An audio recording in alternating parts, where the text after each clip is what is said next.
রাধে রাধে বন্ধুরা, সুপ্রভাত সকলকে। আশা রাখছি তোমরা সকলে খুব ভালো আছো আর সুস্থ আছো।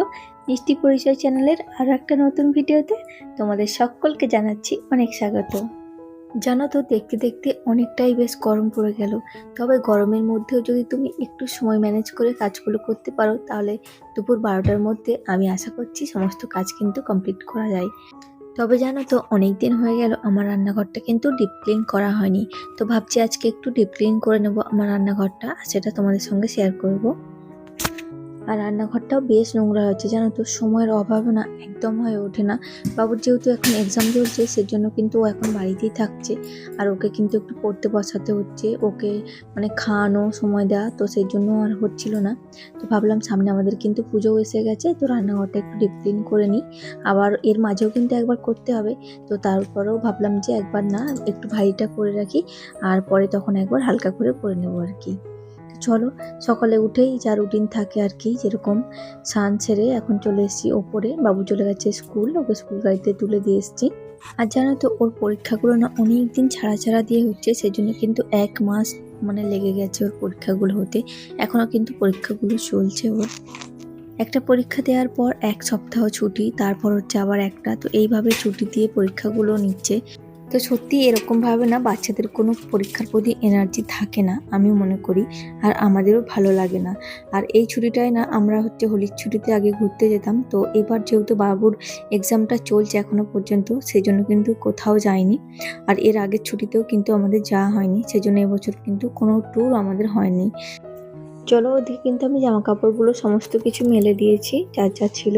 তো আর মা কিছু সকালেই আর কি, আমার আগে মা এসেছিল, তো মা কিছু সকালে দিয়ে গেছে। বাকি যেগুলো ছিল আমি সমস্তগুলো কিন্তু মেলে দিয়েছি। আর আজকের ওয়েদারটা না দেখতেই পেলে একটু মেঘলা মেঘলা ভাব আছে। আর এই বেশ কয়েকদিন ধরেই না আমাদের এদিকে মেঘলা করছে, কিন্তু বৃষ্টি হচ্ছে না। একটা বৃষ্টি হবে, তবে জানি না কবে।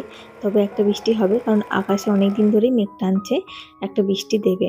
তো দেখো, নিচে এসে এই যে বানিয়ে নিয়েছি বাপির জন্য 1 গ্লাস হচ্ছে গিয়ে আপেল, আর তার সঙ্গে বেদানা, এই দুটো মিক্স করে আর কি জুস বানিয়েছি। ওই জুসটা কিন্তু শুধুমাত্র বাপিই খায়, কারণ তোমাদের বাবু কিন্তু খায় না। আর দাদা ভাই তো ও সকালের দিকে এরকম জুস খায় না, বাপি খায়। তো দিয়ে দিলাম ওকে। আর এই যে দেখো, বললাম যে রান্নাঘরটা পরিষ্কার করবো, প্রথমে দেখো ফ্রিজটা আমি পরিষ্কার করে নিচ্ছি। ফ্রিজটা প্রচণ্ড নোংরা হয়েছে। ওই যে মানে কেক টেক রাখা হয়েছিল, সেগুলো কিন্তু সে সমস্ত পড়েছে। বাবু তো কেক থাকলে মাঝে মধ্যে বের করে খায়, আর সমস্ত দিকটা চারিদিকে ছড়ায় আর কি। জানো তো, সংসারের কাজের মধ্যেও কিন্তু অনেক আনন্দ থাকে। কারণ যখন তুমি সংসারটা নিজের বলে মনে করবে, তখন কিন্তু এই কাজগুলো আর সত্যি করতে কোনো কষ্ট হয় না। আর নিজেরা দেখবে যখন পরিষ্কার পরিচ্ছন্ন থাকতে ভালোবাসবে, তখন কিন্তু তোমাদের চারপাশটাও অটোমেটিক্যালি পরিষ্কার পরিচ্ছন্ন হয়ে যায়। তো সকালের দিকে যেহেতু বাবু থাকছে বাড়িতে, সেজন্য কিন্তু কোনো সেরকম কাজ করা হচ্ছে না। সকালে ওকে নিয়ে পড়তে বসছি, বেজে যাচ্ছে 10টা সাড়ে 10টা, তার মধ্যে টিফিন বানানো রয়েছে, পুজো রয়েছে, এই সমস্ত আমি নিজে স্নান করব, ওকে মানে ঘুম থেকে উঠলে রেডি করাবো, দুধ খাওয়াবো, এই সমস্ত করতে করতে কিন্তু আর হয়ে ওঠে না কোনো কাজই। শুধুমাত্র রান্নাটা আর এই যে সমস্তগুলো না করলে নয়, সেই সমস্তগুলোই হচ্ছে আর কি। আর এক্সট্রা করে কোনো কাজ কিন্তু হচ্ছিল না। তো আজকে বাবু স্কুল গেছে, ভাবলাম যে হাতে যেহেতুটুকুনি সময় আছে তার মধ্যেই আমি আর কি এগুলো পরিষ্কার করে নেবো, কারণ একদম চোখে দেখা যাচ্ছিল না, এত নোংরা হয়েছিল। আর জানো তো, মেয়েদের কাজের কোনো শেষ নেই, যতই করবে ততই মানে কাজ করে শেষ করা যায় না, এরকম একটা ব্যাপার। তো যাই হোক, তবুও সময়ের মধ্যে কিন্তু আমাকে সমস্তটা করতে হবে, তার জন্য একটু তাড়াতাড়ি করছিলাম আমি। ওদিকে হচ্ছে গিয়ে তোমাদের দাদাভাইরা এখন খেয়ে বেরোবে, তার জন্য দুপুরে রান্নাটাও আছে। তো ওদিকে পুজোটা দেওয়া হয়ে গেছে, তো ভাবলাম যে এদিকে হচ্ছে গিয়ে একটু মানে ফ্রিজ টিজগুলো যেগুলো নোংরা হয়েছে এগুলো পরিষ্কার করে নিই। ও ভিতরের গুলো কিন্তু আমি সমস্ত কিছু মুছে ধুয়ে নিয়েছি। আর বাইরেটাতেও একটা পেপার নিয়েছিলাম, তার মধ্যে একটু কলিন দিয়ে মুছেছি। আর এই পেপার দিয়ে কলিন দিয়ে মুছলে কিন্তু বেশ ভালো আর কি পরিষ্কার হয়। তো তোমরা এই টিপসটা কিন্তু একবার ফলো করে দেখতে পারো, কারণ এতে করে কিন্তু গ্লাসগুলো খুব সুন্দর ঝকঝকে হয়ে যায়, নোংরাগুলো খুব সহজে কিন্তু উঠে যায়।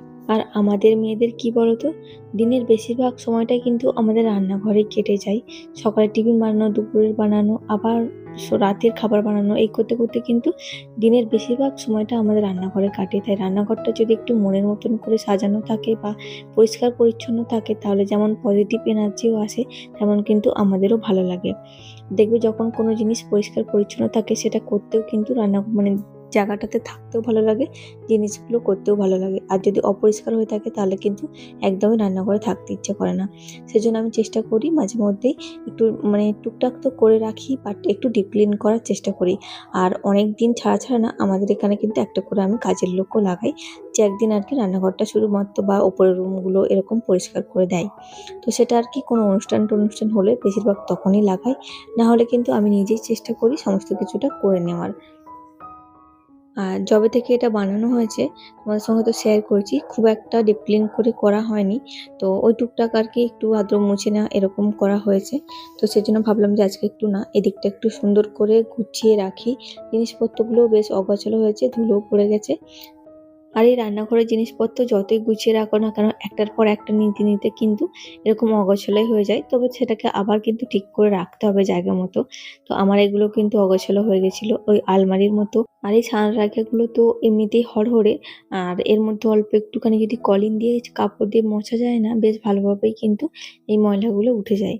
চলো এদিকে কিন্তু জুসারটাও আমি ধুয়ে নিয়েছি, আর ফ্রিজের ওগুলো কিন্তু আমি একদম ধুয়ে এই যে বাইরের দিকটা রেখে যাচ্ছি, একটু জল ঝরে গেলে আবার জায়গা মতো করে রাখবো আর কি।